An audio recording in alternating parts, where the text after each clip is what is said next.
How are you guys? Can't seem to check in people because my Sony scene's not working, so I'm gonna have to take a screenshot of everyone here so I can just make sure that I check. Adam, it's great to see you. Hold on, I have to bring my microphone. Hello, everyone's coming on, which is good. I'm just gonna work out how or why my Sony scene's not working because I can't seem to. For those of you that attended last night, I did try to send a recording, but I can't send anything because I have to send everything through Sony Scene and I can't seem to do anything at the moment in Sony Scene. So I'm going to see if I clear the cookies, see if I can check you guys in as well. I'm just going to do this first and we'll wait for, I'm going to do a little screenshot of everyone. At the moment, I'm just gonna have a look now and see if I can check people in.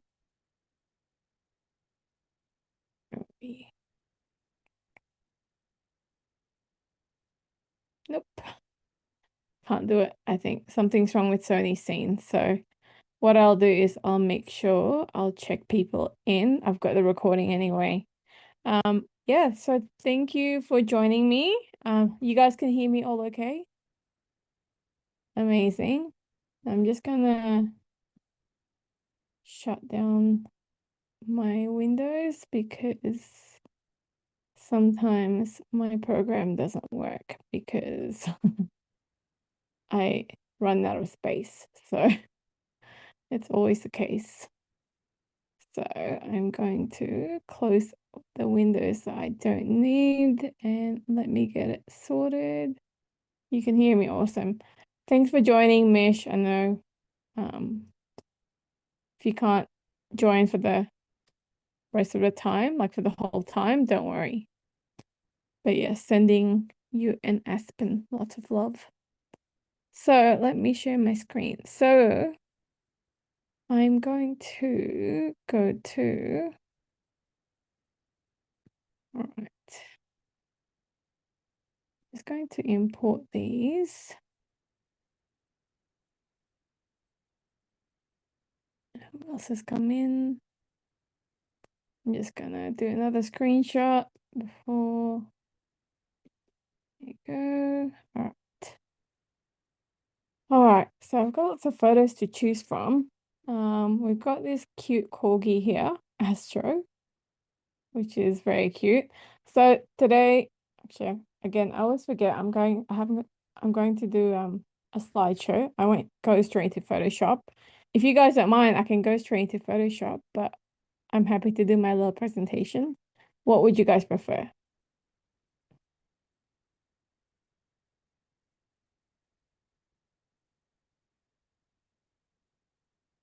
Anyone?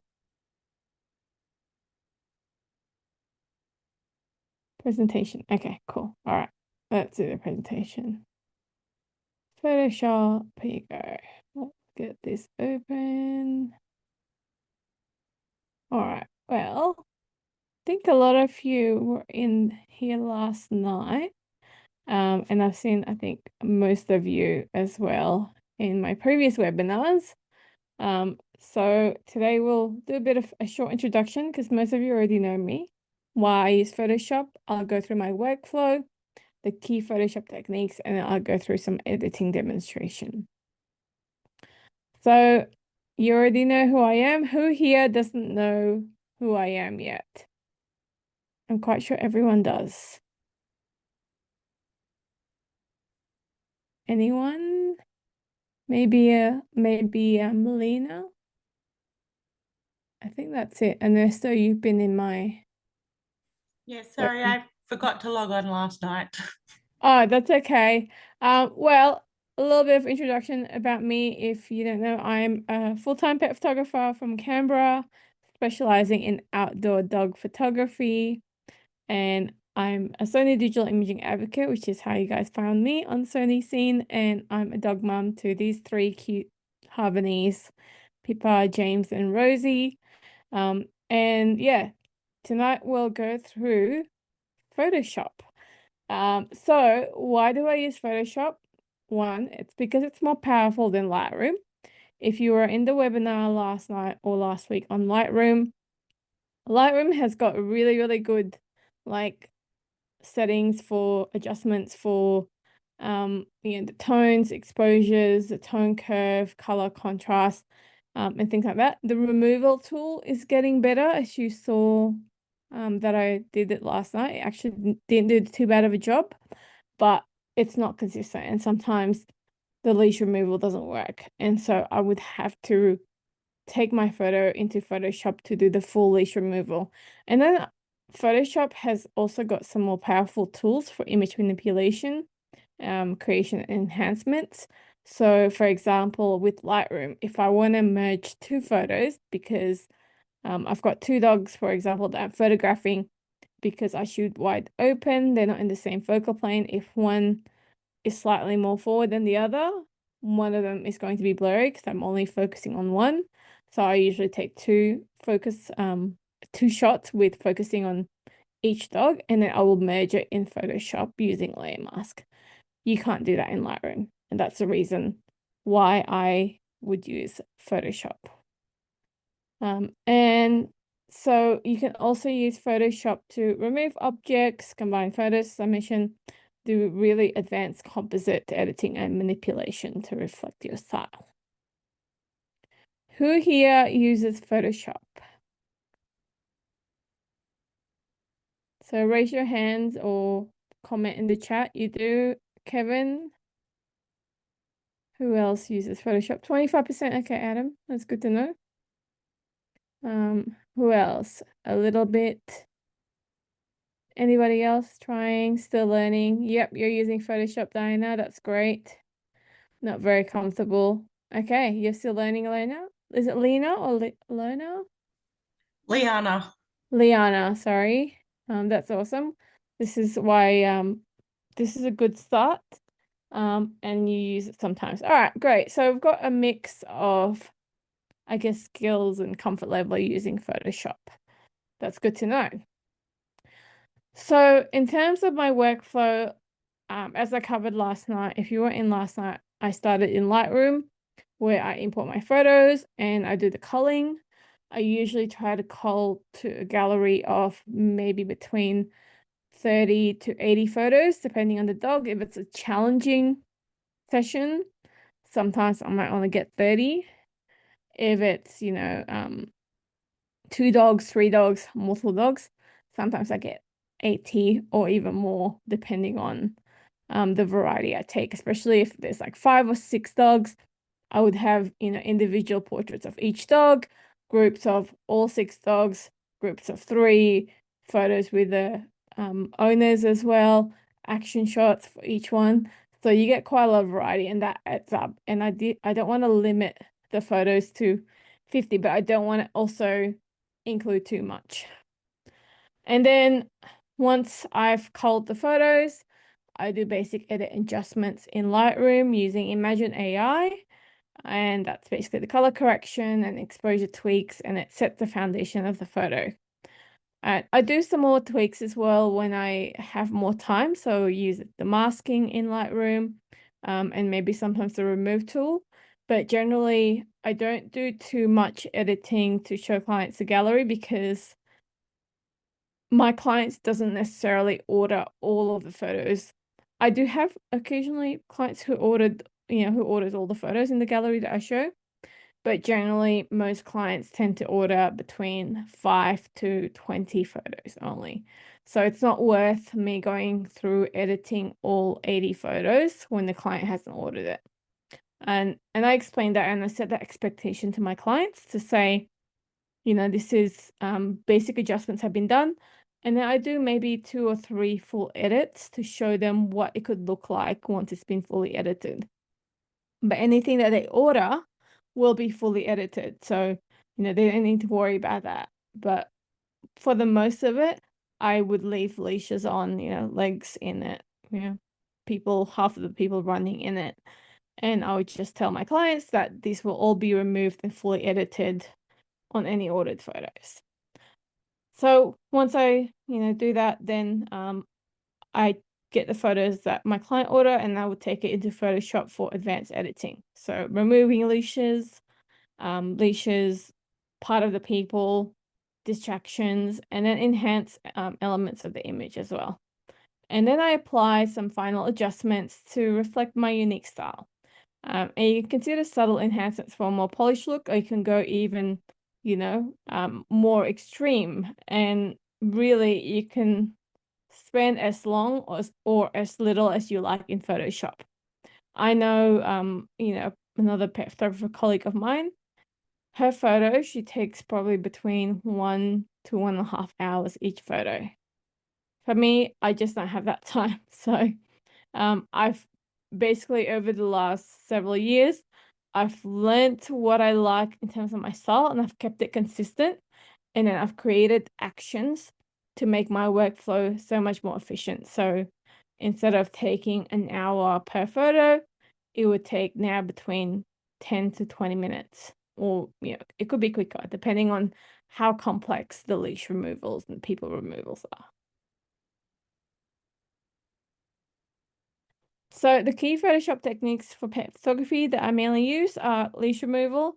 So using tools like clone stamp, remove tool, patch tool, content aware fill, and also generative AI fill. But I do, oh, what's happened here? But I do use it with caution, because generally the photos I edit, I tend to print.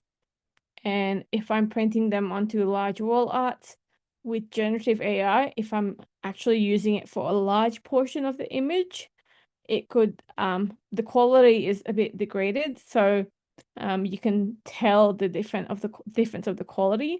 So I generally try to avoid it if I can, or when I can, as much as I can, and try to use the other tools that are available to me. And that is also when it's really helpful if you take a clean slate of the shot when you're doing the photos. But that obviously requires, for you to prepare in advance to know that if, you're going to have a lot of, you know, people removal and leash removal, that you're going to take a clean shot of the backgrounds. That way you can just use a layer mask to easily remove that rather than having to recreate that part of the image using some of these tools. Again, person removal, it's the same thing. Remove unwanted people from the photos, like the one pictured here with the legs, because most of the dogs that I photograph are on leash because I want them to be safe. Most dogs aren't great off leash, and also most locations in Canberra require dogs to be on leash. And for me, their safety is my number one priority. So a lot of the times that when I photograph, all dogs are on leash. And then distraction removal. So eliminate any distracting elements so that it focuses on the pet. Again, I use the similar tools that I mentioned above in the leash removal. And then layer adjustments. So the layer adjustments and layer mask in Photoshop is really powerful and it's really great. You can use layer mask and adjustments to adjust tones, hues, saturation, contrast, colors, lots of different things. And then using masking to adjust, parts of or full the entire image. And then photo merging and composites. So as I said, Lightroom, you cannot merge the photos. I'm just going to move this out of the way. You can't merge photos in Lightroom. So you would have to take it Photoshops to create composites and merge multiple shots to create the perfect pose, and using layer mask and blending to create a seamless composite. Any questions so far? Nope. Now, who here already does pet photography? I know Adam, you do. Do you do any of these or use any of these techniques? Does anyone use any of these techniques? I think Diana, you might have done some of these as well. By the way, unmute so that you can just chat because I want to make this a bit more interactive as well. I take most of my photos on a phone at the moment. Okay. I'm still trying to get my camera gear together. Yep. But I work at a like a rehoming center, and Hmm. I've just asked them if I can start like practicing taking photos of them and stuff. So I'll be have more things on an actual camera to play That with. is awesome. That's Yeah. great. That's great. Yeah, and then anyone else have used these techniques in Photoshops? I know Diana, you probably have used it. Kevin, have you used, you probably use all of these techniques. Nope. Okay, that's all right. Let's move on. Oh, here you go. Full portrait. Yep. Awesome. All right. Now, as I said, over time, I have developed some time-saving techniques. Um, this last one is more for Lightroom only, but really, I have created actions which record common editing steps in Photoshop and helps me automate repetitive tasks and saves me a lot of time. So instead of having to create layer adjustments for each photo, I've created an action and then I can adjust each layer because I've already created it in that action. I can adjust it depending on the image and what the image needs, whether I need to hide it, remove it, reduce the opacity, I can play around with it. But the majority of the action or the layers I need is already there. I also use a lot of keyboard shortcuts and I memorize essential shortcuts for faster navigations. So you'll probably hear me referencing to some shortcuts at times because I love my shortcuts. And I also I do use my Wacom a lot, and I program some of the keys on my Wacom to implement the actions. And then also I have this thing here. Let me just stop sharing for a second so you can see. It's not loaded yet. Can you see this? So this is my Stream Deck Plus, which I use for Zoom to like share screen and stuff for webinars. But I've programmed it. I don't know if you can see it. It's a bit weird there. So I programmed it to run some actions and I can just press one button and it runs it all, which is great. And I can adjust layer mask. So it's kind of like little buttons. I just like press one button, then adjust the opacity. It's quite fun. Makes editing quite fun, and also makes it really quick as well. So let me share my screen again. Oops, where am I? Oh my gosh. All right. So keyboard shortcuts. You can take a screenshot of this. I've tried to include more, but it just didn't fit. But these are the most common ones that I would use. So S is for clone stamp, B for brush tool, J, and if you do Shift plus J, you can cycle through the remove tool, patch tool, healing brush, a few other things. And then Control or Command J to create new layers via copying a layer. Brush size, you use the square brackets up and down to increase or decrease. Or I think shift on the square bracket. So you got the curly brackets to reduce or increase the brush hardness. Option Command S or Option Control, no, Option, I think it's Option Control S for Windows, I'm not sure.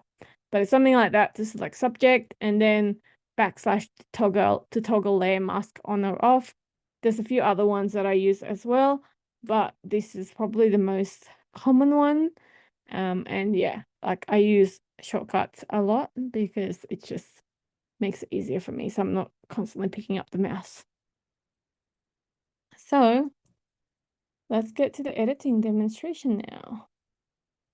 So let's go to a photo that I chose before. Let me find it. Where were the photos with the snow? So I've taken this in the snow and this they were very challenging because they wouldn't sit still. And this one I shot at 6.3 because it was like bright sunny day as well. It was in the middle of the day. and I was trying to get them both in focus. So usually I shoot wide open, but this time I actually shot with quite narrow aperture so I could get both of them in focus, and I had to work quickly because it was a mini session and I only had 15 minutes. So I've done the basic Lightroom adjustment for this. This was the original. This is what I've edited with Lightroom. So I brought down the highlights, brought up the shadows, and you can see the white's quite white here. So I brought back some detail into that. And then I now need to remove the leashes, and also there was a barrier here.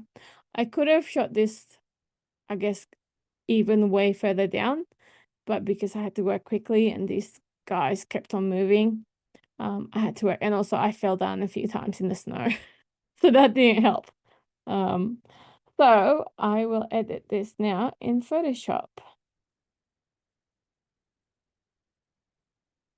Yeah, it was pretty cool. I've got some more snow sessions this Sunday, so I've got to remember to bring my snow pants because I know I was falling down a lot in the snow.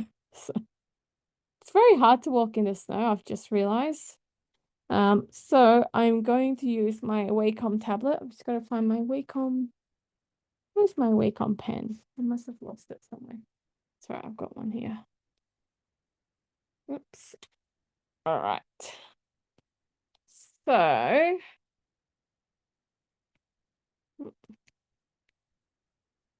right. Oops. So I'm just using. All right.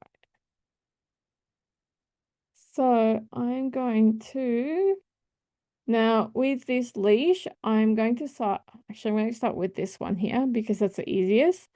Now, usually, as I mentioned, you can use either the remove tool, patch tool, content aware fill, or clone stamp. Clone stamp, has anyone used a clone stamp before? I'm sure most people have used it. If not, basically what the clone stamp is you're selecting, you have to pick from a source. So if I just click on it, it's going to come up with this error because it's going to say you can't use the clone stamp tool because the area to clone has not been defined. And you need to hit Option, click, or Alt, and then click to define the source point. So I'm going to hit Option, and you can see as I hit Option, that cursor change. This is where the source is going to, basically where I'm picking the source. So let's go pick around here. And then you can see that if I put it there, it's not gonna be even. So I'm just going to go to the area where makes the horizon even. And then I'm just going to literally clone it. I might also go down here a bit more for this upper part. So that's pretty simple because there's not much there. So you can see before, after. Let me take a snapshot. So before, after. The other things you can try doing is clone stamp, sorry, the patch tool. So you can hit J or Shift J. You can see if I'm pressing Shift J and I'm cycling through the healing brush, remove tool, and then patch tool. The way the patch tool works is you select the area. Usually I would recommend selecting smaller areas like at a time. So I'm just going to select this part here. And usually I have to feather it because sometimes it just looks like it's a cutout. So I'm going to do 30, and then I basically drag it where I want to copy it from. So maybe down here, let's go. So you can see it's done pretty good job. And then now I'm going to go down here and again. So same outcome, different tool. So clone stamp, patch tool. Slightly different, but looks more or less clean, the same, right? The outcome's pretty much the same. We're just trying to remove that distracting fencing, yellow and blue fencing. The other thing that you can do, the third tool, is remove tool. This is probably in the last year or so, Now you can see here the remove tool. You can actually click find distractions and it'll find the distractions. I'll leave that for the next one with leashes. And then with the mode, you can have it generative AI off or you can have it auto. And then you can also tick this. So if you tick that, every time you do a stroke, it's going to remove things. If you untick it, what I can do is just go brush it. Now I can do brush this one. So I can basically brush multiple things and go, let's just go for that right now and do the tick or hit enter. And then it'll do all of the ones that I've selected rather than one stroke at a time.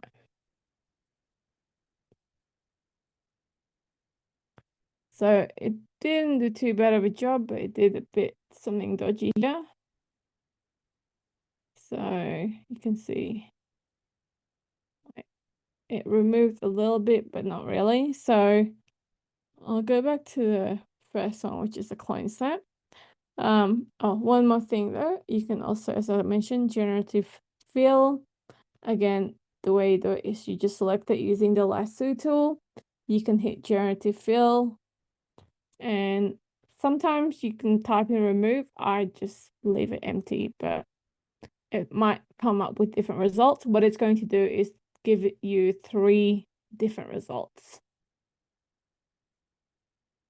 And it takes a long time. So that's why I don't like using generative AI, because usually I'm just waiting and waiting and waiting. And then sometimes the result doesn't turn out great. So you can see there's 3 options here. 1, 2, 3. And if I zoom in, you can see a little bit, you can see the quality, but it's not too bad because it's only a small patch. So, I mean, that's not too bad. The other way that I can also do it is select all of this and go edit, content aware fill. Now, the green part is basically where I'm telling it to look for, like, where it's going to select from. So I can go okay. And again, it did an all right job, but you can see it's not 100% perfect. So I would basically either use the remove tool, the patch tool, or clone stamp like we did earlier. Now we can do the same with the leashes. So again, usually I try the remove tool and I try to do little bits at a time, but let's try and see what it does if I select all of this with the leash. And then I'm going to select this part too.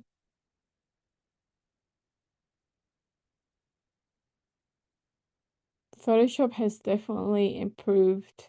Like there's a lot more functions for leash removals. So yeah, there's a lot more tools now. Before you probably would have just used the patch tool and clone stamp really. But now you've got generative AI, remove tool, and lots of different other ones. That. All right, so I think I've selected all of that. So let's hit, making sure I didn't miss any of the selection. All right, let's do that. Meanwhile, does anyone have any questions? No? There you go. No, good.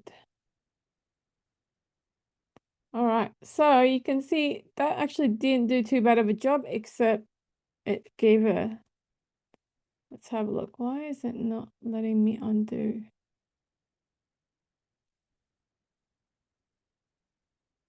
It's doing such a weird, yeah, it's giving the dog a little bit of a bump, a lump. You can see there. I don't want that. So, but everything else, let's have a look. Everything else looks okay, except maybe like this looks a bit smoother and this looks also dodgy. It's did something there, and you can see the quality here looks a bit different. So what I would do, I would just undo that and show why my history is not showing. History options. It's fine. Right, anyway, so let's have a look. Let's just do the remove tool in this first bit here. And then I'm going to do other tools. So let's do this.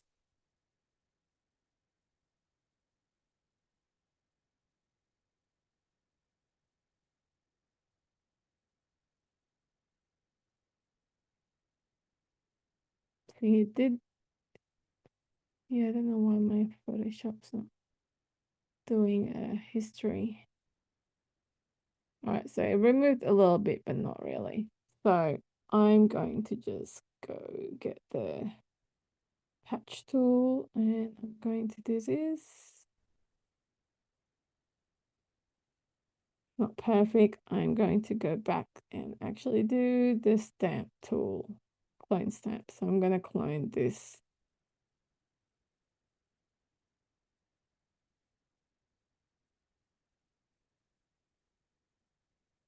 So I'm trying to pick from like different pieces of the background so it doesn't look like I'm cloning like the entire thing and it looks repetitive.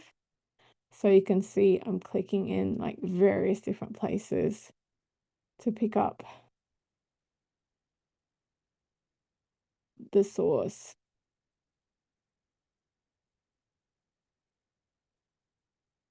So I want to pick this one here, but it's going to go, you can see it's cloning the leash. So something to overcome that, I'm just going to grab this part of the branch and using the window clone source. And I can use this flip horizontal. And what it's going to do is if I say I'm going to use Alt and hit that, use that as a source, because I flipped it there, you can see it's now flipping. And that's something new that I recently learned. So, but if I didn't do that, what it would have done, it's basically that, which is not what I wanted. I wanted to do the flip version of it. Does that make sense? I hope that makes sense. And then just, yeah, so sometimes it takes a while. Again, I'm going to try and do remove tool. Is the remove tool? I'm just going to do snapshot just so I can go back. So let's try remove tool for this and just in that bit there.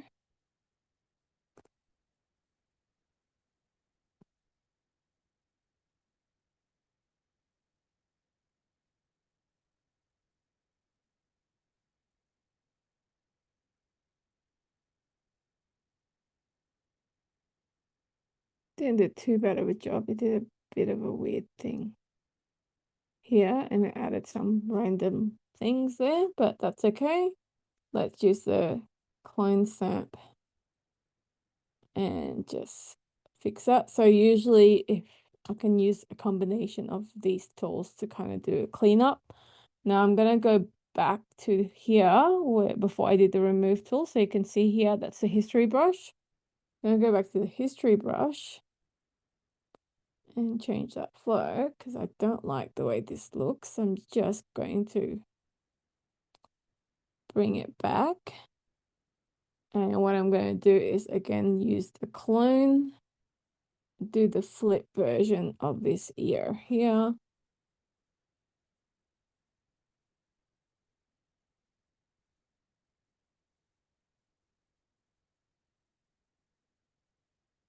Now you can see I've tried the flip version, but it's not, like, the angle's not right.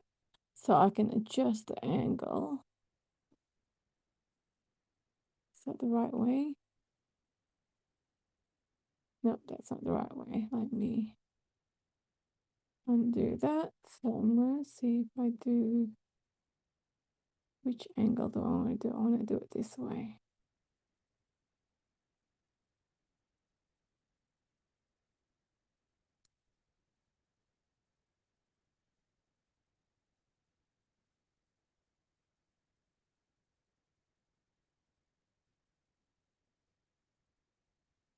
Again, I'm just using literally the other side of the head. And then again, it can be tedious because, and this is why I say it can take as quick or as long as you want. And I'm just going to do that flipped again because I must have undone it. So there you go. So that's not too bad considering we went from that to that. And then I'm going to try and use the remove tool again for these ones. Oops. Any questions right now? Am I using a feather? I'm always using a really soft brush. So my clone stamp hardness is always 0, always, because otherwise it just looks harsh. So I'm just going to remove this and this part using remove tool.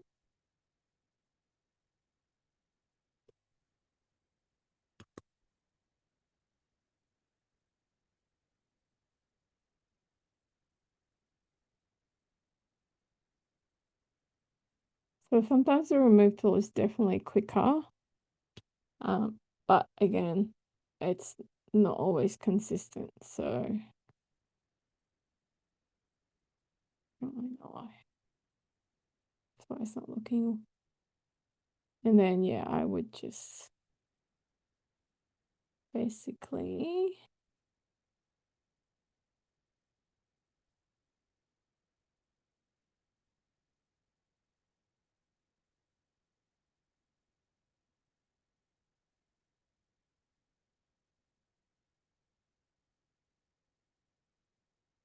again, I'm doing bit by bit so that, because sometimes when you do it the whole lot, it goes awry and does a weird results, which I don't like. Yes, it's going to take me longer, but you know, I'd rather have quality than speed in this case. Anyway, meanwhile, it's doing that, if you've got any question, make sure you just unmute and ask me. So you can see it's not too bad. I might just fix that there.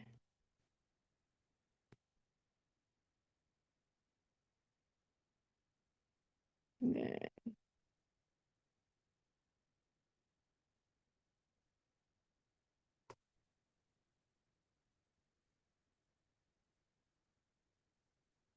All right.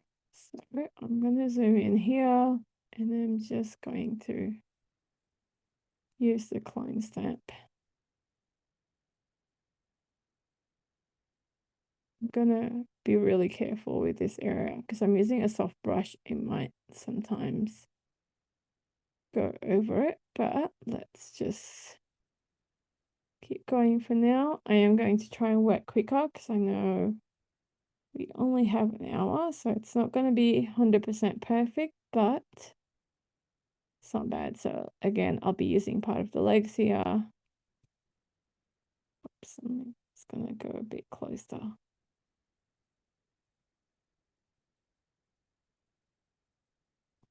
So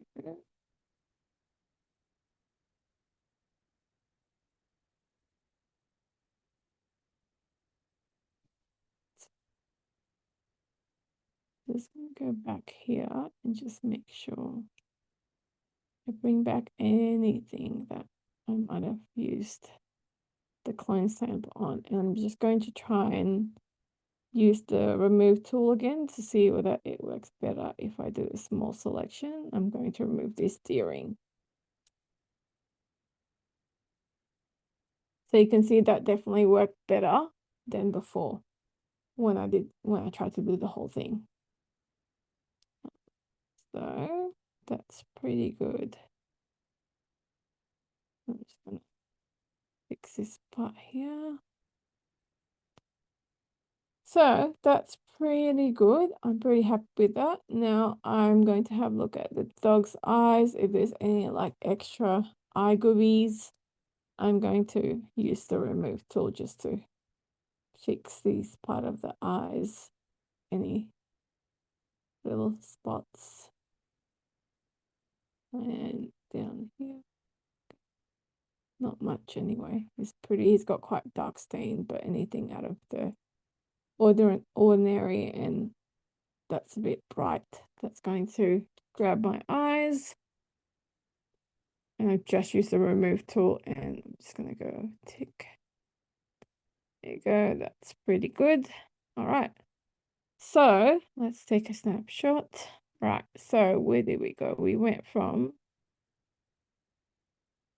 this to now this. So remove the leashes.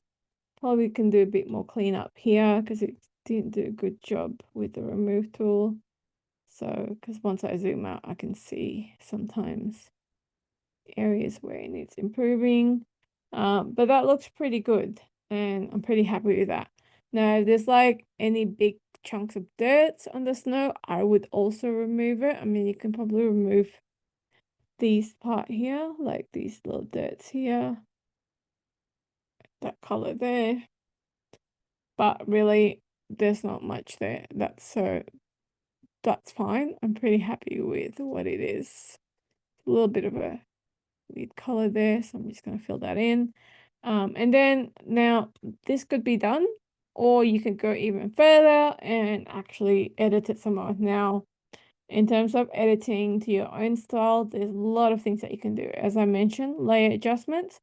So if you want to play around again with the curves and levels, you can bring up the levels.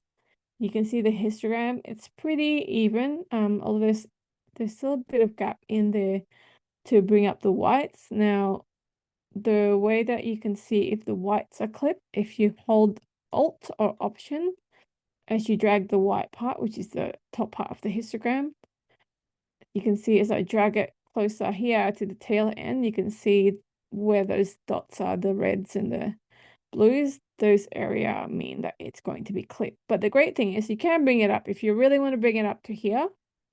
And then just remember where those clippings are. You can then grab a brush, a black brush, 100%, and then brush the black part in those areas where you can see that it's bringing back the detail. And if you can do a lower flow as well and just wipe over. So now you can see it's probably not that much left. So it's probably just this part here. I can just, again, use the black brush. So you can see it's bringing up the whites, but in that area where I masked it. So if I put backslash, you can see where I brushed it. And that just brings up that white. So I might bring down a little tad. So if you like your whites really contrasty, you can do that. Again, here you can play around with the curves. So you can, again, adjust the curves to make it a bit moodier, do like a little S curves, and then maybe bring down the whites here. If you want to make it like even more contrasty. But again, you can see it does a lot. And you can use the layer mask. So just remember, black conceals, white reveals. Is that right? Black conceals, white reveal. So when I do a black brush, it's just going to not apply the effect on the part that I brushed. So if I just remove that curves layer, So I can do like, I can bring down the contrast even more. So maybe, I want to bring down the contrast, bring out the blacks. Again, I can play with different layers. With these layers as well, you can play with the blending mode. So if you click on here, at the moment it's a normal, you can change it, for example, to darken and multiply. You can see the different effects as I change the different blending mode. And you're like, oh, why would you do that? There are reasons why you do it. And it could be for like dodging and burning, just to enhance the style. And you can also, so it's barely visible, but yeah. Would you remove the color? Yeah, I typically do. Sometimes depending on like if it's really hidden, sometimes I do, sometimes I don't. For this part, I'm just going to leave it on. But some owners prefer to have the collar on. Some owners prefer to have the collar off. And usually I check with them as well. And yeah, what else? Layer adjustment. So again, here you can change hue saturation. Similar to point color in Lightroom, you can pick the color and work out obviously the blues and reds. So if you pick up this color here, that's going to be the blue. So if you want to reduce the blue in the snow, you can see if I bring the saturation down, I wouldn't bring the saturation down like that because it's just going to look gray. So you probably want to bring the saturation down a little bit or adjust the hue. So you can see I can adjust the hue and maybe adjust the lightness. And the other thing as well you can do, instead of adjusting the saturation, so you can bring it down a bit, but you want to make it less blue. The opposite of blue is yellow. For example, red, the opposite of red is cyan. The opposite of blue is yellow. The opposite of magenta is green. So you can kind of use that color to work out how can I offset that color. So if I want to make it less blue, I could try something like creating a new layer. And I'm going to go okay. And I'm going to change this blending mode to color. So it's just going to pick up the color. So let me go back to normal. So I'm just going to use a eyedropper tool and pick up, like, this is a blue. So I'm going to go to the opposite spectrum, yellow, and I'm going to maybe pick up that same dark shade and see how I go. And I'm going to use a brush. I could use a lower flow, and I'm just going to brush it. What's happening here? I think yeah. So you see, it looks weird, right? But just wait. If I change it to color mode, it's just going to apply the color. Now I know it looks weird, but you can then adjust the opacity. So if you work out like the right color and the opposite color to what that color is, you can offset that color. But again, you got to play around. So I've changed the opacity to say 10%. So I've sort of removed that blue, but I've made it a bit too yellow now, so I don't want to do that too much. So you can see how Photoshop is really powerful. Again, like I can, with this layer, I can create a layer mask, and I can just go, wait, I actually want to fill this whole thing. Let's fill this whole thing with that color. So let me just go, oops, edit, fill with the foreground color. No. And go, okay, so now it's going to fill it with that whole color, and then it changed the whole tone of the photo, because if I make it 100%, you can see it's made it way too much. So I can then again invert this mask. So instead of a white layer mask, white reveal, so that's going to apply to everything. If I do Command I, it's going to go black, and none of those color has applied. And then I can bring the white brush and then just brush it on to the area that I want to apply it to. Similar kind of concept. Again, I need to work out what the different colors are, but I don't like that. So I'm just going to maybe make it like down to opacity 2.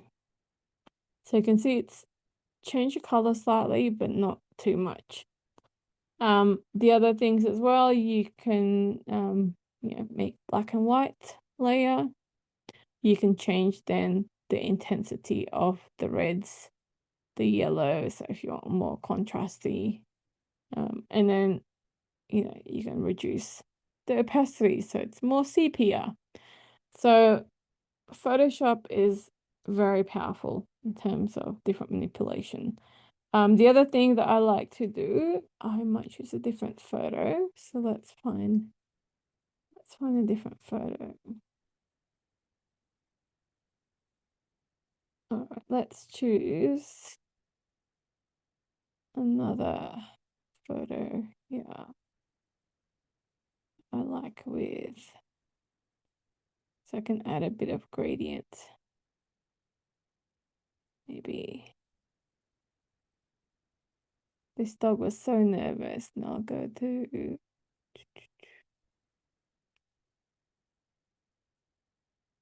this one here. So let's quickly develop this. Actually, let's do this one here. So I'm just going to quickly develop this. It looks a bit too green. I'll bring down shadows,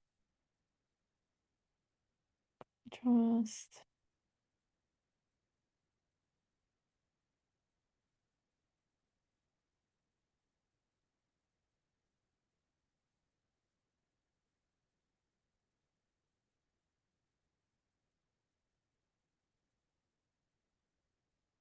I'm just going to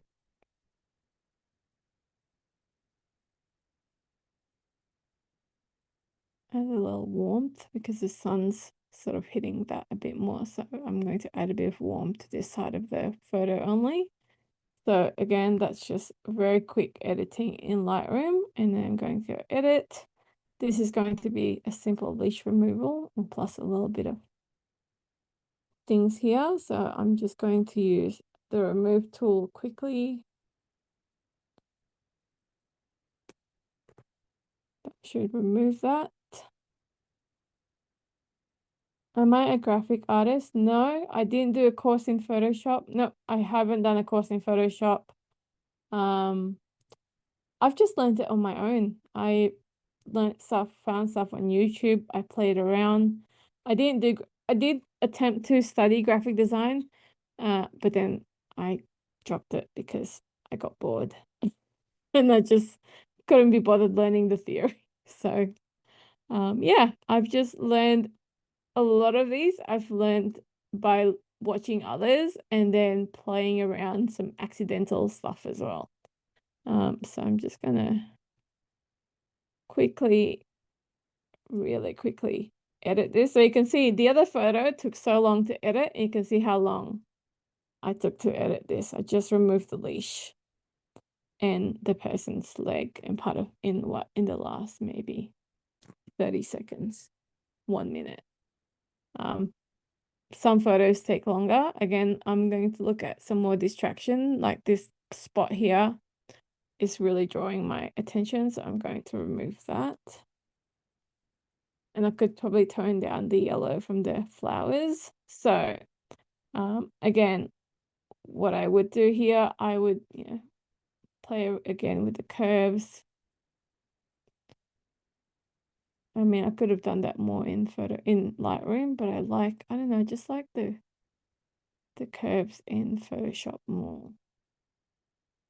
And I just need to make sure that I'm not overexposing the whites because I can see, but there is still some details in there, so that should be. So the reason why I know, if I hover over this, can you see on the right here? So it says RGB. If it's all like 255, it means that there's no more detail in that. So you can see this is starting to lose more details, but there are still some details in there, so I know I haven't gone overboard. And I can also see it in the histogram here. Like there's still a little bit of gap, so that's not bad.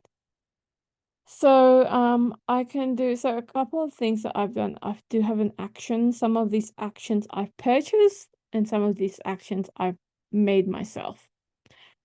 So for example, this quick base workflow, if I run that, and we're running out of time soon, I'll try and cover this quickly. You can see that action is just reduced some of the contrast. It added some warmth. Again, this is just a solid color, yellow, using a multiply blending mode. So if I make all of this, let's make the quick base workflow 100%. It looks way too, like it's really bad, right? You wouldn't do that 100%. But I've just run the action and I've reduced opacity. So for example, yeah, so this one here, warmth, this is really what the layer is. It's just a color, and then I've just reduced the opacity to make it slightly warmer because I do like my photos warmer. The raw essentials, it's just basically it's just with the background there. It's just bringing up the whites and bringing up the blacks and condensing the contrasts again. You can see what it's done here, but I've done it at 21%. So I'm just bringing a bit more detail and less contrast. So each of these layers serve a purpose, and I can basically disable and enable them. But because I've done the action, I can just go, okay, I think I've done this for the previous image that I've done. I might, darken it more. I might add more color, which if I want more, if I wanted to add more saturation. This image pop is like a gradient, which I will also cover soon.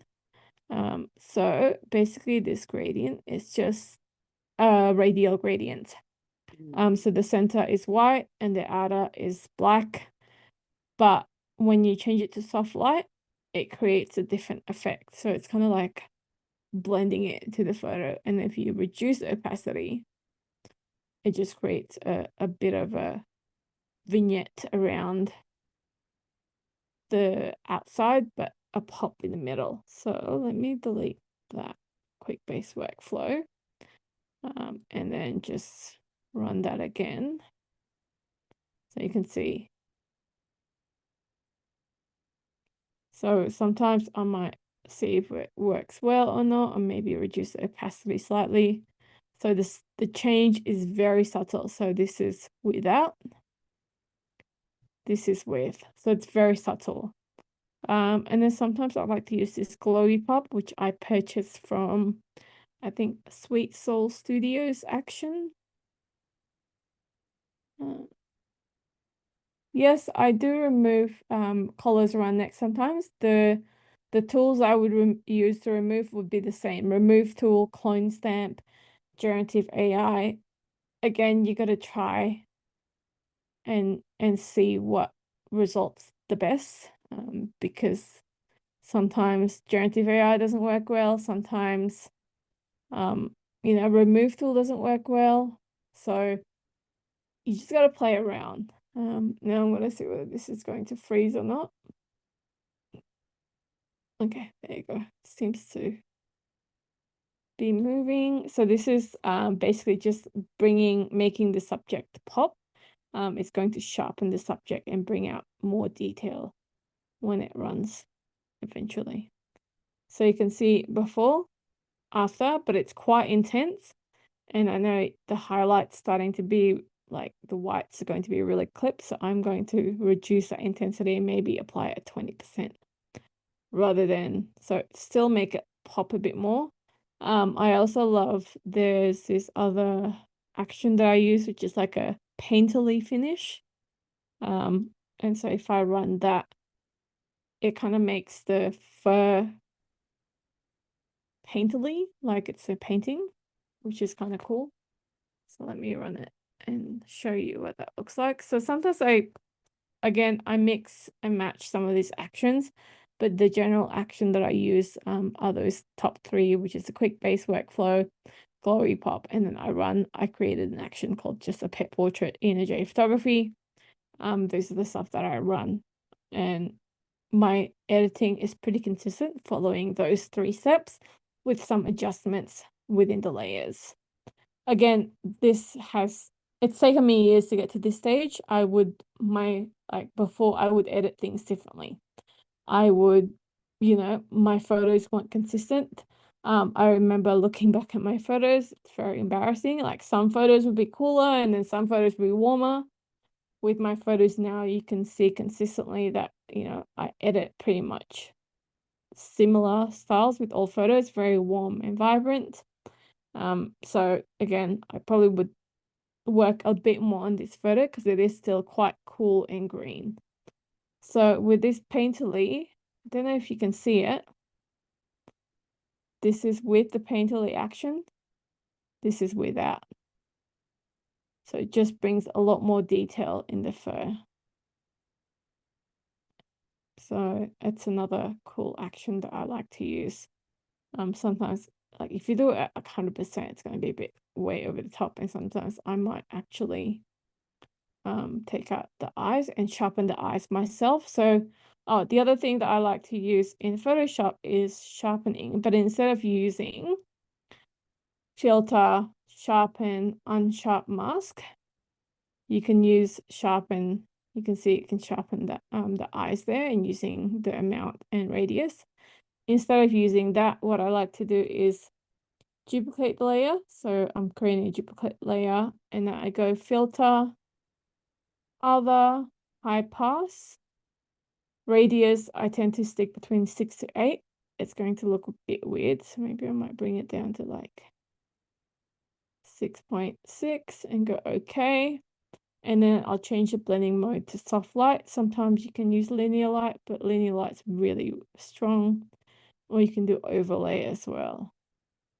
I'll use soft light, and then I'm going to use a layer mask, and I'm going to hit Option, and it's going to create a black layer mask. And then I'll bring out a white brush, 100%, and I'm going to brush over the eyes. And can you see? It's just made it pop. Sharpened it and made it pop. And if I want to make it even brighter, I can go to maybe hue saturation. Maybe bring up the saturation. Actually, no, I'm going to go undo that. Grab this hand tool and pick up the color, which is going to pick up red. Obviously, I don't want to make it heaps red, but like bring it up a bit more and lighten it a bit more. And again, invert to make it black. And I'm just going to draw around using a white brush. Oops.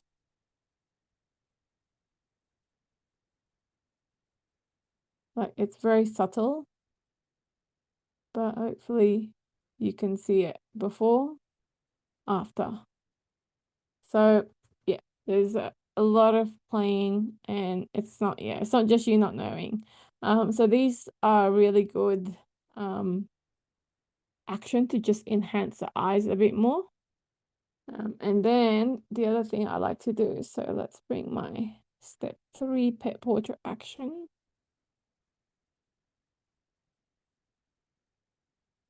And I've got another action that I'm running within the other action, which is like a warmer color action, and that's another one that I purchased. This is what it does, but I'm going to. So I've got the black and white layer and I've changed it to soft light.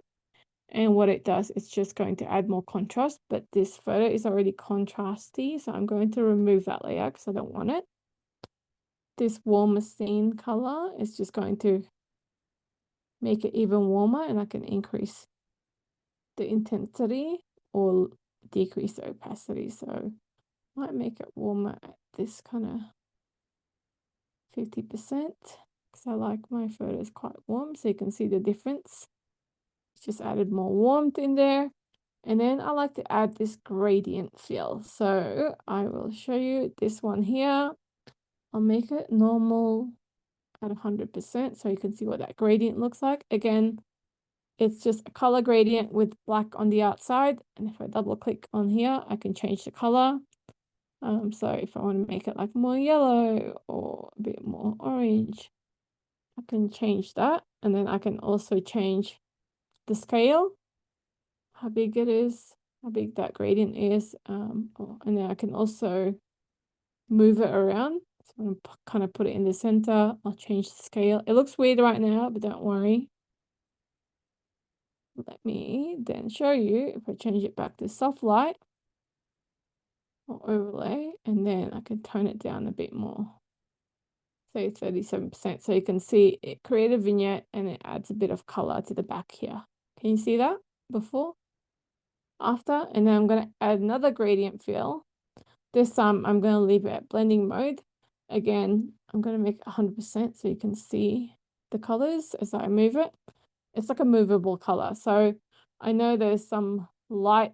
You can see the light coming, the sun's coming from the top right there. So you can see this rim light here from the sun. So I kind of want to mimic that sunlight and really position it where that sun is hitting and just enhance that color. I can change the angle. The angle is probably diagonally like that. And maybe the scale, I can make it bigger or smaller. Let's just leave it at like 130%. Now it looks a bit weird right now. You might want to play. I have selected the subject already through the action. So you can see it's not going over the subject. Whereas if I remove the selection, it's going to go over the subject, which won't look good. So I'm going to then change the opacity. It just looks horrible when you're doing it at 100% opacity. So I'm going to change it to down to like 30, 33. So it looks quite natural, and maybe a bit more. And then sometimes I like to layer it a bit more, and you can create lots of different gradient layers. So like you can even do a linear gradient, not yellow though. Maybe make it a bit more like a brownish tone to make it less contrasty. Again, I'm going to use this fill so I can go select subject. So I'm selecting the backgrounds that it knows where the subject is. And then when it takes time, I can then go back to this layer mask and either use the black brush to then make sure the gradient doesn't go over, or I can go edit, fill, black. And then I would reduce that opacity maybe, and I might double click that. And like I can really play around with this, reverse it. Yeah, so oops, I think everyone's dropping out. Thanks, everyone. Awesome. All right, well, that's pretty much it. I don't know if anyone has got any question. Again, you can play around a lot with Photoshop, so you can see the different gradients, and the colors. So from before and after, you can create different kind of look with your photos. Again, you can also change colors as well. Awesome. Yeah, the gradient's really fun. But yeah, other than that, any questions? No? Everyone, it's probably a bit overwhelming. There's a lot of things in here. Yeah, Adam, that I'm glad that you found the gradient useful. Gradient is like really cool. I know there's a lot of European photographers use the gradient fill. So this is photographer, her name is Maddie. She does an amazing, like her photos are amazing. I'm not sure if you know her, Adam. You've probably seen in the International Pet Photographer Awards of the Year, all the all the Europeans do amazing photos, but Maddie Newton, she does a lot of gradients in her photos. So let me share. Awesome. So, all right, cool. So you can see here, you can see all of that. That's a lot of that's gradient here. She probably uses like a color to change the color tones of the photos. Let me find other photos as an example. Again, like here, you can see the use of gradient behind here, and like use purple gradient to change to enhance the lavender, because a lot of the time the lavender probably won't be that intense anyway. You can see here, there's a lot of gradient used there. Same here.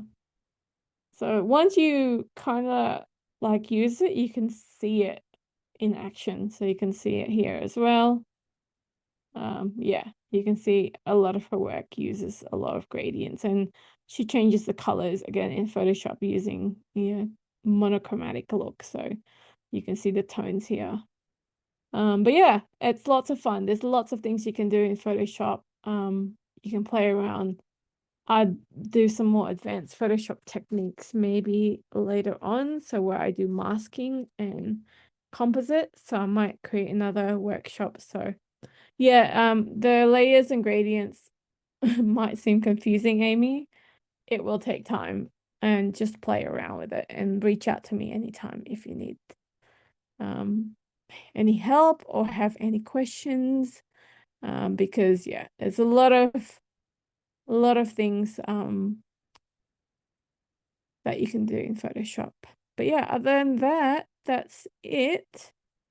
I've got a couple of more things here. I've got my presentation about basically how I turn my business from side hustle to 6 figures.